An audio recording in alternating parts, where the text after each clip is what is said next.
Hey everyone, welcome back to Crystal's Literary Lounge. I'm Crystal, and today I'm going to be reviewing Iron Flame by Rebecca Yarros. If you hear some loud noises in the background, that is my child. He's having a fun time playing in the living room. So, Iron Flame starts right at the end of Fourth Wing. Violet has woken up, and she is discussing events with her brother Brennan. She's pretty much in a state of shock. She is very surprised that Brennan is alive, doesn't really know what to think. So Brennan gets called away, and he is at a meeting for, it's called the Assembly, which is basically just like the leaders of the rebellion, and Xaden is in there as well. And they're talking, and the Assembly together collectively decides that Violet and the other students need to go back to the War College, because that is the only way for them to continue to have weapons made and smuggled out for the rebellion. So they go back, they kind of make up a story that's close to the truth and show Violet's mom just enough through Taryn, like what happened, so it looks like the Griffins attacked them, and it also makes it look like it's Dane's father's fault for completely evacuating like that outpost. So he gets blamed and he gets sent away, and second year starts. We literally just start back at the second year with Violet in school and going through classes again. There is a new person there who is making her life miserable. His name is Varish, and I think it's Varish, unless it's Farish. I'm not sure. There's also a few new classes that are absolutely horrible, and we have some new cadets that have joined, and we have Sloane, who's the sister of Liam. Sloane starts off hating Violet. We have Arik, who is not his real name, but that is what he is going by. Violet knows him, because, and so does Dane, because this is the king's youngest son, and he hates his father, and he knows that Venin and Wyvern attacks are happening. So he knows the truth. He is there. He wants to be a writer, and once he becomes a writer, he's like, my dad can't stop me. I can, help and do whatever I want to do. So we have Violet researching the wards, because the venom and the wyvern are testing the wards. There's concern that the wards could fall, and that would leave the dragon and all of the people under these wards vulnerable, of course, to attack. And the hatching grounds are very important. The dragons need them to be protected. You also have Xaden and Violet. They're at odds. She's upset with him because he didn't tell her the whole truth, and he's not telling her everything. And of course he's like, I can't tell you everything, keeping secrets, because he has every right to keep secrets. And they're not on the same page.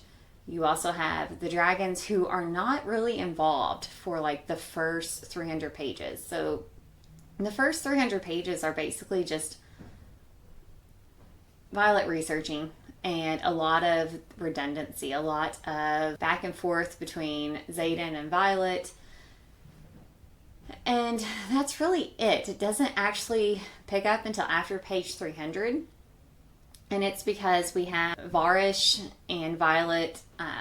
Violet basically messes up and allows Varish to get his hands on Violet. And then the story goes from there.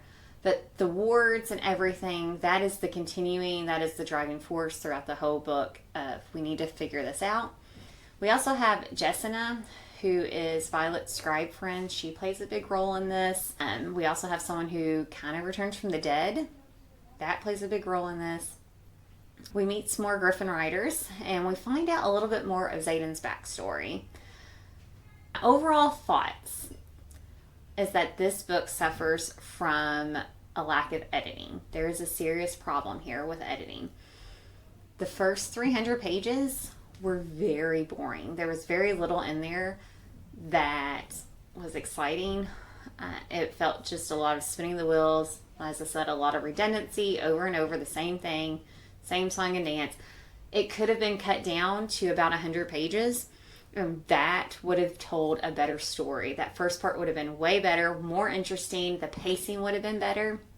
And then after the 300 pages, where we get to part 2, that would have been better because there were certain parts.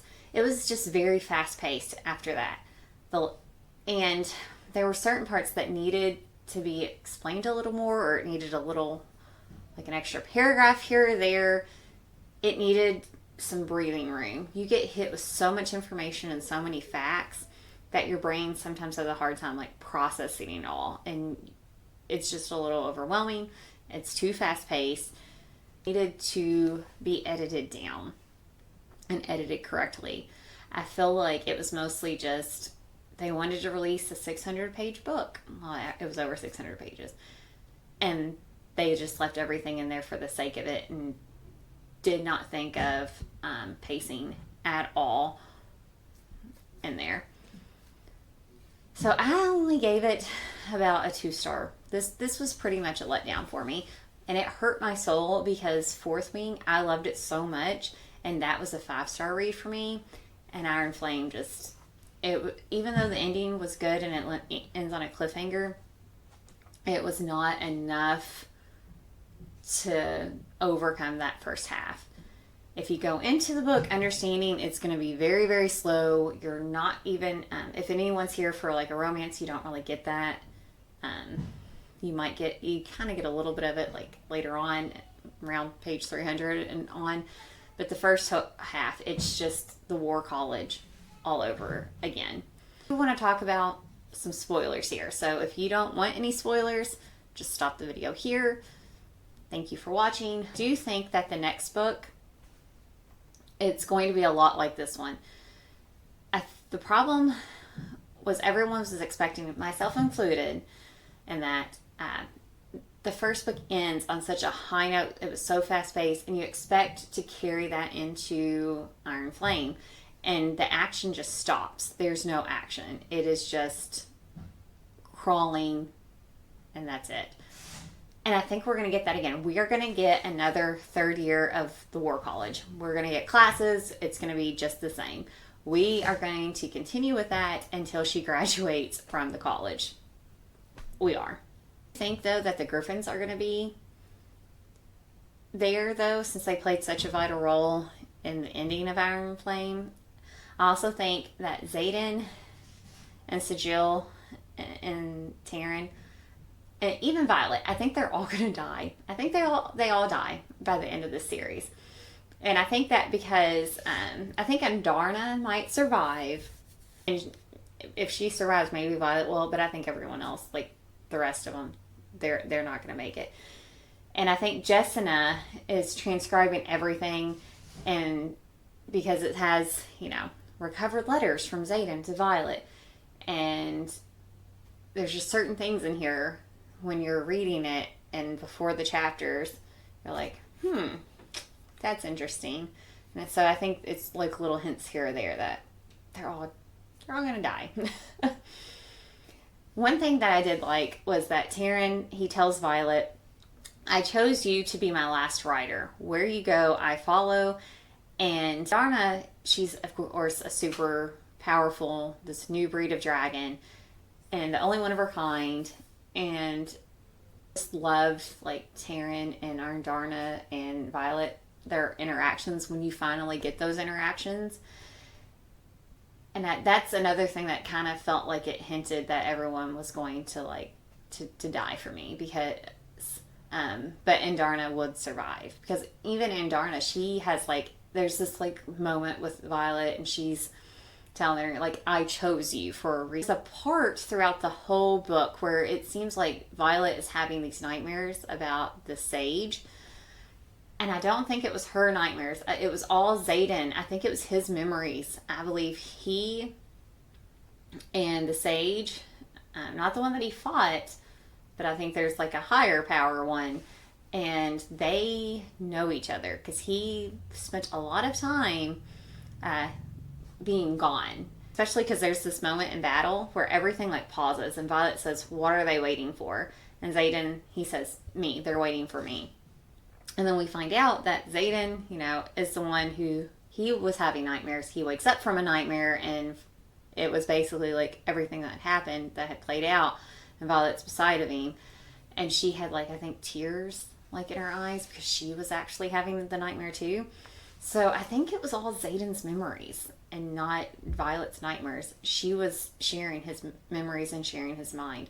Whether or not that's her power or second power that has manifested, I don't know. And I think the only reason that the Sage and the that they want Violet is to control Xaden. Those are my thoughts. Not my favorite book. I was really disappointed. But hopefully the next one turns out better. Thanks for watching, and I'll see you in the next video.